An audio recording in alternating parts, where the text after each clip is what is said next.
ইকরাম যৌবনকালের প্রত্যেকটা বছর আল্লাহ তাআলার কাছে ইবাদত গান হিসেবে কবুল হয়ে যাবে। বলুন সুবহানাল্লাহ।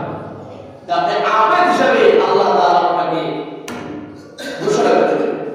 এজন্য যুবক যারা আছে, ইসলামের কথা যতক্ষণ পর্যন্ত আপনার কানে পৌঁছেছে, পৌঁছার আগ পর্যন্ত যাহা করেছেন তাহা ইল্লা মাশাআল্লাহ। আর ইসলামের সহি কথা, সদসিদ্ধ কথা, শুদ্ধ কথা যখন আপনার কানে পৌঁছে দিতে, যৌবনকালের ইবাদত দিয়ে আল্লাহ তাআলার কাছে ক্ষমা নিতে হবে। যৌবনকালের ইবাদত আল্লাহর ফ্যাক্টরিতে, আল্লাহর ভান্ডারে জমা দিয়ে আমাকে জান্নাতে যেতে হবে। যুবকেরা রেডি হয়ে যাও, তৈরি হয়ে যাও যে এখন থেকে আমার ইবাদত করা শুরু করতে হবে। অনেক মনে করেন তুমি বয়স হয়েছো দাঁড়িয়ে পড়া গুলি না পড়া গুলি, আপনি যে বাঁচবেন এর কোনো গ্যারান্টি আছে? মরে যাবেন এর গ্যারান্টি আছে? এটা আপনাদের এলাকায় যে কতগুলি কবর আছে, হুন্ডা, এই না হুন্ডা বলা ওভারটেক, এক ঘন্টা আরেক ঘন্টাকে ওভারটেক করতে গিয়ে সে দুনিয়া থেকে ওভারটেক হয়ে গেছে। সে দুনিয়া এসে সে এত স্পিডে হুন্ডা ছাড়ছে যে দুনিয়াকে ক্রস করে আগে চলে গেছে।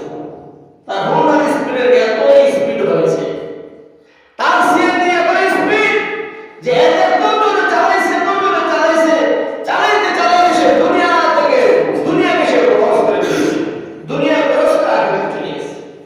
অথচ আল্লাহ বলেন আইন তাদাহুন, আলামে কোথায় যাবে, কোথায় আপনি যাওয়ার সাথে বলতে নেই।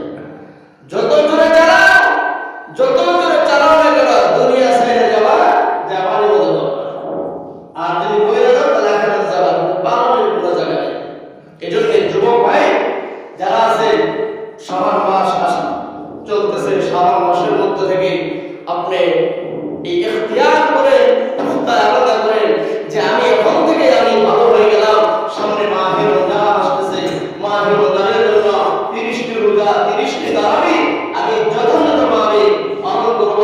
এই মাহে রমজানের জন্য আমার ইবাদত বندگی আরো যেন বেশি করে যেন আমি করতে পারি।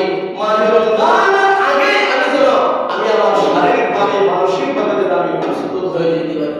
প্রিয় নবী সাল্লাল্লাহু আলাইহি ওয়াসাল্লামকে আয়েশা সিদ্দিকা রাদিয়াল্লাহু তাআলা থেকে হুজুর রমজান মাস তো আইলে এত রোজা রাখেন কেন? বলে এটা আমার প্রিপারেশন, প্রস্তুতি। ফাইনাল খেলায় যখন মানুষ যায়, ফাইনাল খেলাতে যেদিন হবে ওই খেলার আগে থেকে 1-2 মাস আগে থেকে মানুষ কিনা প্রস্তুতি নেয় যাতে করে ফাইনাল খেলার দিন ভালোভাবে খেলতে পারে। একজন মানুষ একটা কবিতা প্রতিযোগিতা করবে, এজন্য শতবার সেই কবিতাটা পড়ে মানুষকে শোনায়, দেখো আমার কবিতাটা হয় কিনা। গানের প্রতিযোগিতায় যাবে, মাস কি মাস আরেকজনকে হারমোনিয়াম বাজায় গান শোনায়, খালি কণ্ঠে শোনায়, মাইক দিয়ে শোনায়, বক্সে শোনায়, দেখো আমার এই কণ্ঠটা, আমার এই গানটা ভালো লাগে কিনা। যদি ভালো লাগে তাহলে ঠিক আছে, তাহলে ভালো যাবে। তাহলে মাস কি মাস সেইটা কি করে প্রস্তুতি গ্রহণ করে নবী সাল্লাল্লাহু আলাইহি ওয়াসাল্লাম তিনি মাহে রমজানে ভালোভাবে যেন রোজা হয়, ভালোভাবে যেন ইফতার হয়, সাহারি হয়, রমজানের দিনগুলো যেন সঠিকভাবে সুন্দরভাবে আদায় করতে পারে। এই জন্য শাবান মাস থেকে তিনি প্রিপারেশন গ্রহণ করতেন, প্রস্তুতি গ্রহণ করতেন, উম্মতদেরকে শিক্ষা দিয়ে গেছেন। আমরা যারা উম্মত দাবি করি, শুধু নামে দাবি করলে হবে না, কাজ দিয়ে প্রমাণ করতে হবে। আমরা যারা নবী সাল্লাল্লাহু আলাইহি ওয়াসাল্লাম দাবিদার, উম্মতের দাবি করে যে আমরা রাসূল সাল্লাল্লাহু আলাইহি ওয়াসাল্লাম রাসূলের কাজের মাধ্যমে আমরা যারা, আর যারা আল্লাহর ইবাদত করে না এরা শুকরিয়া আদায় করে না। যেমন আপনি মসজিদে আসছেন, ইমাম সাহেব ওয়াজ করতেছে, এই যে আসতে পারছেন, বসতে পারছেন, ওয়াজ শুনতে পারতেছেন, এই জন্য আলহামদুলিল্লাহ। যারা আসে না অনেকে আলহামদুলিল্লাহ করতে পারছে। যারা আমরা ওয়াজ মাহফিলে যাই, বক্তা সাহেব ওয়াজ শুরু করার আগে আমাদেরকে শুকরিয়া আদায় করা। তাহলে যারা উপস্থিত হয় তারা শুকরিয়া আদায় করে, যারা উপস্থিত হয় না শুকরিয়া আদায় নাই। এরা কখন যে আল্লাহ শুকরিয়া আদায় করে এদের টাইম নেই, 24 আওয়ার্স শুধু কাম আর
ভাষায় এই মানুষগুলোকে কুকুর হিসেবে আখ্যায়িত করেছেন। আদ-দুনিয়া জিফাতুন ওয়া তারিবুহা কালবুন ওয়া কিলাবুন।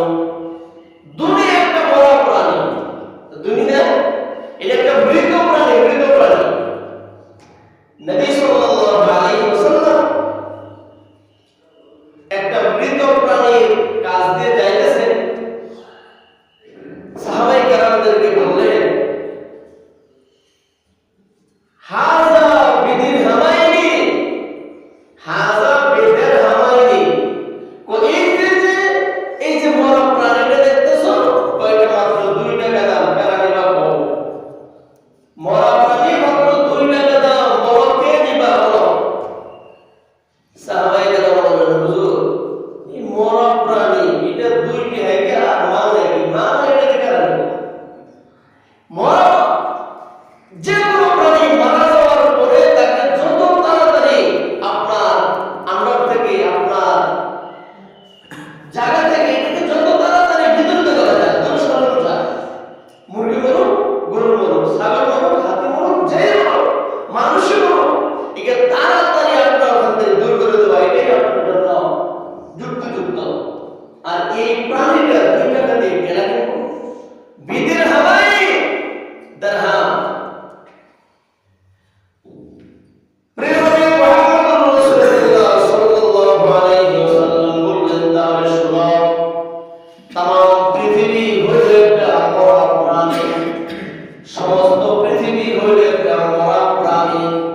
এই মরা, এই দুনিয়া যারা অন্বেষণ করে, দুনিয়া তারা তালাশ করে, প্রিয় নবী সাল্লাল্লাহু আলাইহি ওয়াসাল্লাম বললেন, তারা হইল কুকুর, মৃত প্রাণী, কুকুরে খায়। এখন প্রশ্ন হইতে পারে, হুজুর মৃত প্রাণী তো অনেক প্রাণী খায়, তাহলে কুকুরের কথা কেন বললেন? ওই মরা প্রাণী শকুনে খায়, মরা প্রাণী শিয়ালে খায়, আরো কিছু প্রাণী আছে যারা খায়, কিন্তু কুকুরের কথা কেন বলল? চিলে খায়, শকুনে খায়। মানে বলার উদ্দেশ্য হলো শকুন দিনে খায়, রাতে খায় না। শিয়াল রাতে খায়, দিনে খায় না। আর কিছু প্রাণী আছে যারা দিনে খায়, রাতে খায় না। এক টাইমে খায়, আরেক টাইমে খায় না। আরেকটা হলো যে কিছু প্রাণী আছে তাদের পেট উদর যখন ভরে যায়, তখন তারা এই খাদ্যের কাছে আর থাকে না, তারা চলে যায়। শকুনের যখন খাওয়া শেষ হয়ে যায়, গরু যখন খাওয়া শেষ, তখন শকুন আর থাকে না, চলে যায়, পেট ভরে গেলে চলে যায়। শিয়াল পেট ভরে গেলে শিয়াল ওই মরা প্রাণীর কাছে শিয়াল থাকে না। কিন্তু কুকুর তার পেট ভরে গেছে, তারপর সেই মরা প্রাণীর কাছে থাকে না, দিনে রাতে সবসময় থাকে। কাক কাকের গোশত খায় না, শকুন শকুনের গোশত খায় না, শিয়াল শিয়ালের গোশত খায় না, কিন্তু কুকুর মারা গেলে আরেক কুকুরে ঠিকই কুকুরের গোশত খায়। এই জন্য মরা প্রাণী খাবার দিক দিয়ে কুকুর হল সবচেয়ে বেশি নিকৃষ্ট। প্রিয় নবী সাল্লাল্লাহু আলাইহি ওয়াসাল্লাম এই জন্য দুনিয়া অন্বেষণকারী অন্য প্রাণী বিড়াল, বিড়াল কিন্তু মরা প্রাণী। বিড়াল কিন্তু ইঁদুর খায়, কিন্তু বিড়ালের একটা স্বভাব হইল মরা ইঁদুর খায় না। আপনি মায়েরা তার সামনে থেকে 10টা 11টা সে যেটা মারবে এটা খাবে। আর কুকুরের সামনে আপনি মায়েরা দেন ঘুমঘুরটা করতেও সে খাইতেই থাকবে, খাইতেই থাকবে। বলে দুনিয়াদার না হলে এরকম যে সে হালালও খাবে এবং হারামও খাবে, নিজেরটাও খাবে, পরেরটাও খাবে। দুনিয়াদার নিজেরটাও খা, পরেরটাও খা, কয়েও খা না কয়েও খা, দিনেও খা, রাতেও শুরু করে দিয়েও খা। এটা হলো দুনিয়াদারের লক্ষ্য, দুনিয়াদারের চরিত্র। বলা হয়েছে শকুনে হাড় খায় না, কাকে হাড় খায় না, শিয়ালে হাড় খায় না, কিন্তু কুকুরের গোশত খা, হাড়ও খা। তার মানে হলো সে সব আপাত যা আছে সে সব কিছু খায়, সে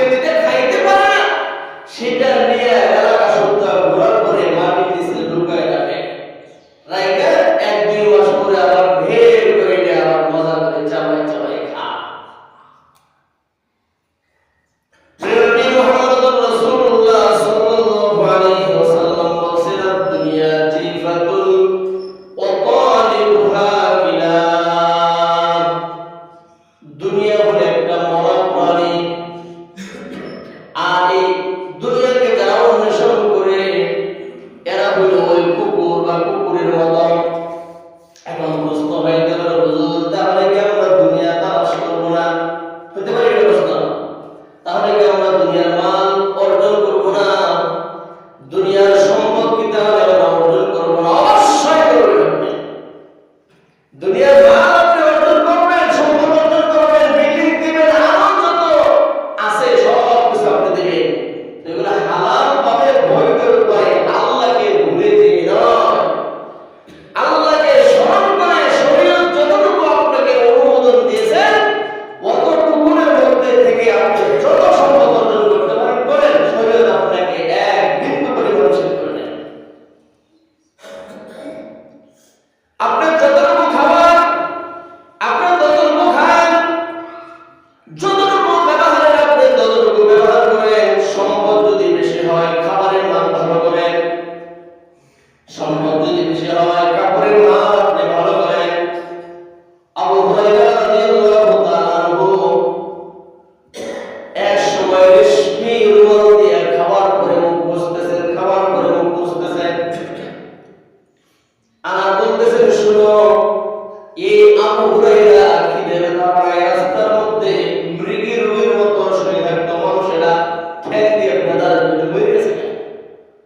আসলে মনে হয় খিদের কারণে, কিন্তু ইসলাম যখন ডেভেলপ হয়েছে, উন্নত হয়েছে, মুসলমান যখন ডেভেলপ হয়েছে, অর্থনৈতিকভাবে যখন উন্নতি সাধন করেছে, রেশমি রুমাল দিয়ে মুসলমান মুখ মুছেছে খাবারের জন্য। এটা ডেভেলপ হওয়ার পরে সুদি করে না, ঋণ করে আপনাকে রেশমি রুমাল দিয়ে টিস্যু দিয়ে মুখ মুছান, আপনার এই অনুমোদন নেই যে আপনার মুখ মুছতে টিস্যু দিয়ে টাকা নেয়, সুদি করে ঋণ করে টিস্যু দিয়ে মুখ মুছতেছেন না। এটা ইসলাম আপনাকে অনুমোদন দেয় না। এজন্য প্রিয় নবী মুহাম্মদুর রাসূলুল্লাহ সাল্লাল্লাহু আলাইহি ওয়াসাল্লাম দুনিয়া অর্জনের ক্ষেত্রে খুব সাবধানতা অবলম্বন করতে বলেছেন। দুনিয়া অর্জনের ক্ষেত্রে খুব সাবধানতা অবলম্বন করতে বলেছেন। যে হালাল উপায়ে, বৈধ উপায়ে তুমি যত টাকা কামাই করতে পারো করো, আপত্তি নাই। আজকে মুসলমান অলস হয়ে গেছে। অলস হয়ে যাওয়ার কারণে মুসলমান আরেকজনের কাছে হাত পেতে পেতে পারে। মুসলমান যদি আজকে অলস না থাকতো, তারা যদি তাদের যে অর্থ সম্পদ আছে এই সম্পদগুলি যদি তারা নিজেরা যদি ব্যয় করতো বা জায়গার মতো যদি এই সম্পদগুলি একটা কাজে রূপান্তরিত করতো, তাহলে মুসলমানদের আজকে অন্যের কাছে হাত পাততে হতো না।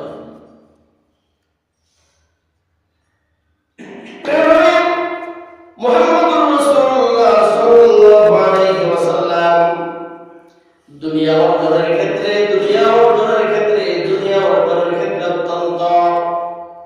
অত্যন্ত সাবধানতা অবলম্বন করতে বলেছেন।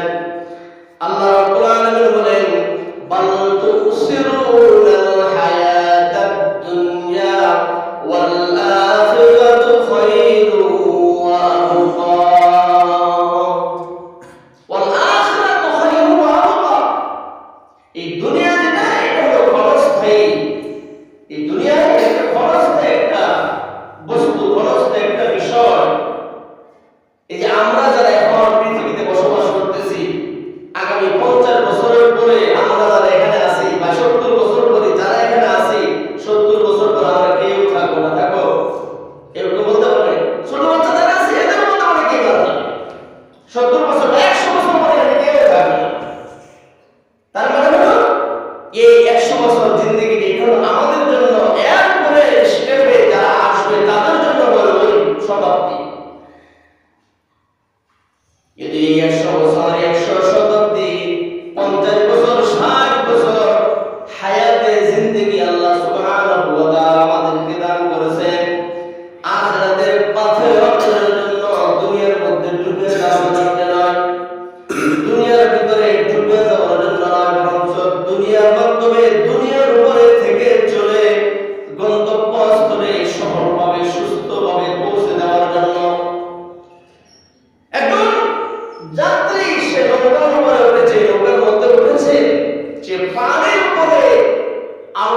ওই পানির উপরে চলে এসে তার গন্তব্যস্থলে পৌঁছে যাবে।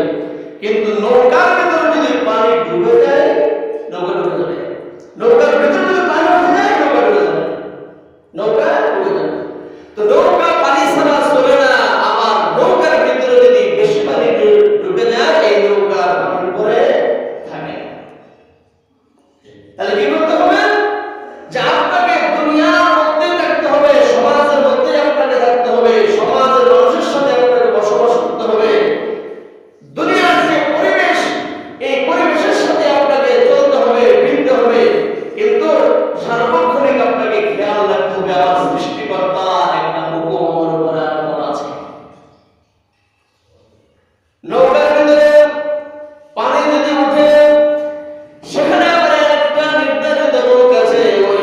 ওই লোকটা কিন্তু বারবার গেলান দিয়া গামলা দিয়ে নৌকা থেকে পানি শেষে কিন্তু সাইডে ফেলে দেয়। ফেলে দেয় বলে ওই যে নৌকার ভিতরে যে লোকটা পানি সেচনের কাজ করে, ওই লোকটা হলো আমাদের মতো হুজুরেরা।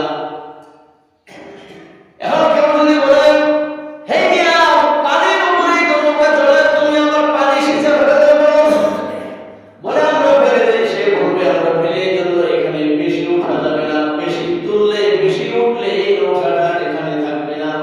বলে আমরা মাঝে মাঝে মাঝে মাঝে আপনাদেরকে একটু বিরক্ত করি এই জন্য যে আপনি যেভাবে চলতেছেন, দুনিয়া যদি আপনার ভিতরে বেশি ভাবে ঢুকে যায়, আপনার জিন্দগিটাও থাকবে না, নষ্ট হয়ে যাবে, ধ্বংস হয়ে যাবে। না এই জন্য আমরা মাঝে মাঝে সাচনের কাজ করি।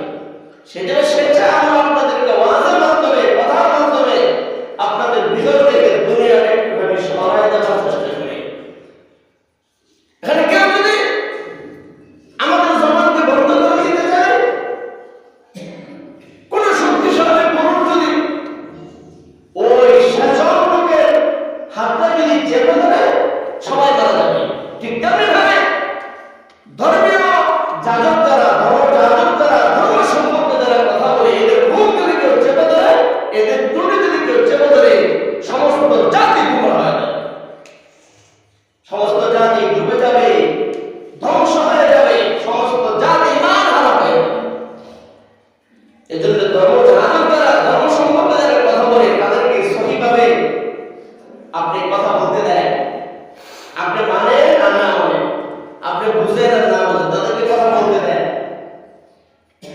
আপনি মানতেছেন না, কিন্তু আরেক ভাই মেনে সেটা মেনে সে তার গন্তব্যস্থলে পৌঁছতে পারে, আপনি মানেন না। এই জন্য এই দুনিয়ার পরিবেশের ভিতরে চলতে গিয়া আল্লাহ রাব্বুল আলামিন বলেন, তোমরা যে দুনিয়ার পরিবেশের মধ্যে চলবা, দুনিয়ার পরিবেশে চলতে গিয়ে এখানে হাজারো লক্ষ লক্ষ কাঁটাযুক্ত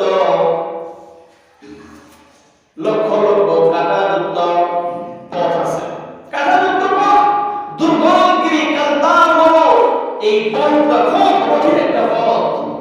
ইমানের পথ, তাকওয়ার পথ, এটা খুব কঠিন পথ। এই পথে যদি তুমি চলতে যাও, তাহলে কাটার আসর তোমাকে খেতেই হবে। বয় দুনিয়ার পরিবেশে তুমি যদি চলতে যাও, চলতে স্ত্রী তোমাকে কষ্ট দিয়ে বসবে, সন্তান তোমাকে কষ্ট দিবে, তোমার বন্ধু তোমাকে কষ্ট দিবে, পরিবেশের সাথে চলতে গিয়ে দল তোমাকে কষ্ট দিবে, পরিবেশের সাথে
মাহরুম থাকতে পারবা। শয়তানা তোমার অন্তরের মধ্যে যদি আল্লাহর স্মরণ থাকে, শয়তানা তোমার অন্তরের ভিতরে ঢুকতে পারবে না। আল্লাহ বলেন আর গুনাহ যে হয়ে গেছে তাহলে কি করবা? ফাস্তাগফিরু লিযুনুবিহিম। আর যে গুনাহটা হয়ে গেছে তুমি যে নিজের উপর জুলুম করছো, অত্যাচার করছো, এই জন্য তুমি আল্লাহ তাআলার কাছে ক্ষমা ভিক্ষা চাও, ক্ষমা প্রার্থনা করো। ক্ষমা আল্লাহর কাছে তুমি মাফ চাও, ক্ষমা চাও, ভিক্ষা চাও, তওবা করো, ইস্তিগফার করো, বেশি বেশি করে তওবা করো। তওবার জন্য আগ দিতে এত বলার দরকার নেই। যারা না জানে দরকার নেই, বাংলাতেই করো, আল্লাহ ভালো বুঝে না, বুঝে না আল্লাহকে বাংলা বুঝে না। আপনি বাংলায় কর যে আল্লাহ আমি গুনাহ করছি, আমাকে মাফ করে দেন, আমি অপরাধ করছি, মাফ করে দেন। আল্লাহ ইংরেজি বুঝেন, সবই বুঝেন, খালি তা আপনিই বলবো করে দেন। এই জন্য আল্লাহ রাব্বুল আলামিন বলেন ফাস্তাগফিরু লিযুনুবিহিম, কয় তাদের গুনাহের জন্য যারা তারা তওবা করে, ইস্তিগফার করে। ওয়া মান ইয়াগফিরুয যুনুবা ইল্লাল্লাহ। আল্লাহ তাআলা কত সুন্দর করে বলতেছে, আল্লাহ ছাড়া তাদের গুনাহ কে মাফ করবে? আমি আল্লাহ ছাড়া তাদের গুনাহ কে মাফ করবে? আর কে আছে পৃথিবীতে তাদের গুনাহগুলি মাফ করার? তাদের গুনাহ, তাদের অপরাধ ক্ষমা করার, মার্জনা করার তো কেউ নাই। আমি আল্লাহ ছাড়া, আল্লাহ নিজেই বলতেছে আমি ছাড়া কেউ গুনাহ মাফ করতে পারবে না, কারো ক্ষমতা নাই। ওয়ালাম ইউসিররু, আল্লাহ তাআলা বলেন ওয়ালাম ইউসিররু আলা মা ফাআলু ওয়া হুম ইয়ালামুন। আর তারা জ্ঞাত অবস্থায় তাদের কৃত গুনাহের বহনকারিতা করে। আল্লাহ তাআলা বলেন শোনো যে আমি আল্লাহ তাআলা তোমাদের গুনাহসমূহ মাফ করে থাকি, তোমাদের গুনাহসমূহ আমি আল্লাহ তাআলাই মার্জনা করে থাকি। বিশেষ করে যারা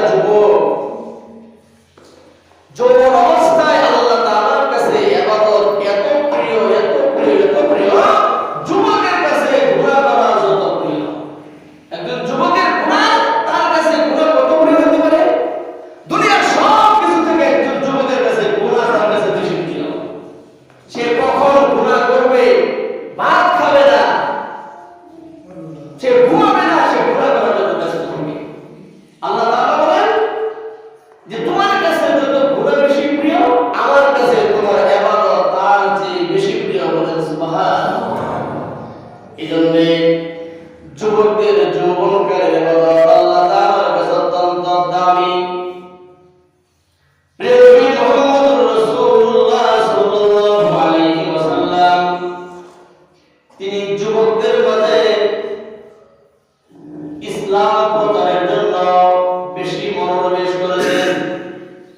আর যারা বুড়া ছিল, এই বুড়ারা ইসলামের কিন্তু বেশি ক্ষতি করেছেন। যারা বৃদ্ধ তারা ইসলামের বেশি ক্ষতি করেছে। আর যুবকেরা ইসলামের জন্য তারা বেশি উদ্গ্রীব হয়েছে, ইসলামের জন্য বেশি আগে এসেছে। যুবক যখন ইসলামের জন্য আগে এসে এই ইসলামকে দমায় রাখার শক্তি আর কারো নাই। কারণ যুবকের শরীরে যে রক্ত, এই রক্ত যে দিক দিয়ে বয়ে যাবে, কয়ে কয়ে যাবে, এই যুবকের রক্ত। এজন্য আল্লাহ রাব্বুল আলামিন বলেন ফাস্তাগফিরু লিযুনুবিহিম, কয় তাদের গুনাহের জন্য তারা যেন তওবা করে ইস্তিগফার করে। আর আমার কাছে ইস্তিগফার করবে না, কার কাছে করবে? আমি আল্লাহ তাআলা ছাড়া তার তো গুনাহ মার্জনা করার কেউ নাই।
ইসলামের কথা যতক্ষণ পর্যন্ত আপনার কানে পৌঁছেছে, পৌঁছার আগ পর্যন্ত যাহা করেছেন তাহা ইল্লা মাশাআল্লাহ।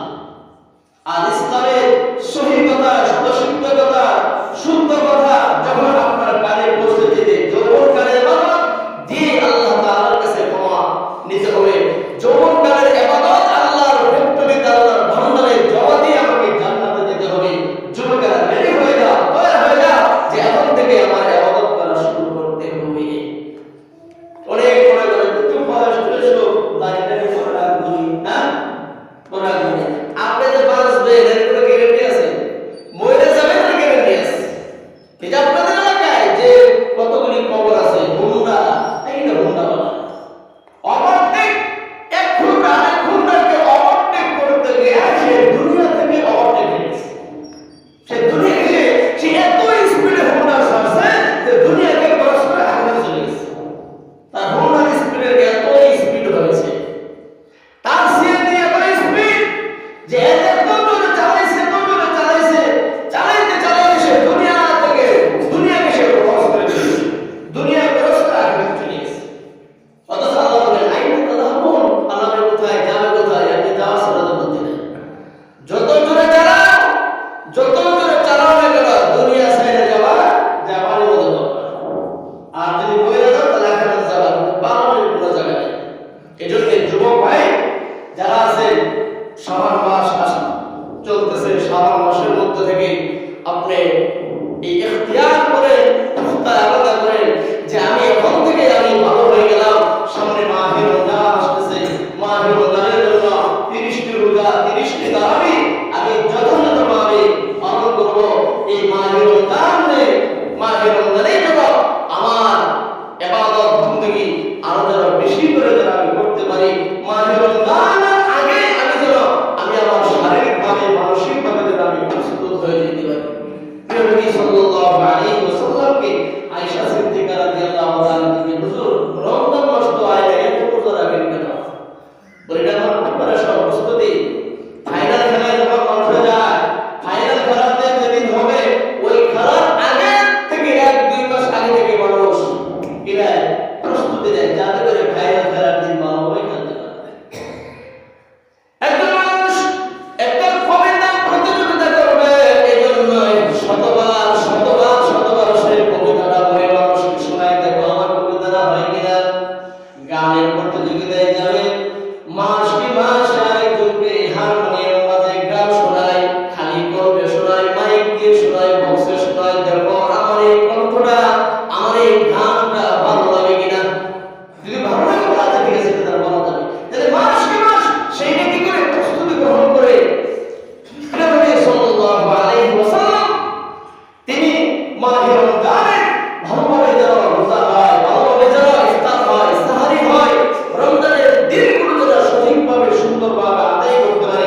এই জন্য শাবান মাস থেকে তিনি প্রিপারেশন গ্রহণ করতেন, প্রস্তুতি গ্রহণ করতেন, উম্মতদেরকে শিক্ষা দিয়ে গেছেন। আমরা যারা উম্মত দাবি করি, শুধু নামে দাবি করলে হবে না, কাজ দিয়ে প্রমাণ করতে হবে। আমরা যারা নবী সাল্লাল্লাহু আলাইহি ওয়াসাল্লাম দাবিদার, উম্মতের দাবি করে যে আমরা রাসূল সাল্লাল্লাহু আলাইহি ওয়াসাল্লাম রাসূলের কাজের মাধ্যমে আমরা যারা উম্মত প্রমাণিত করি,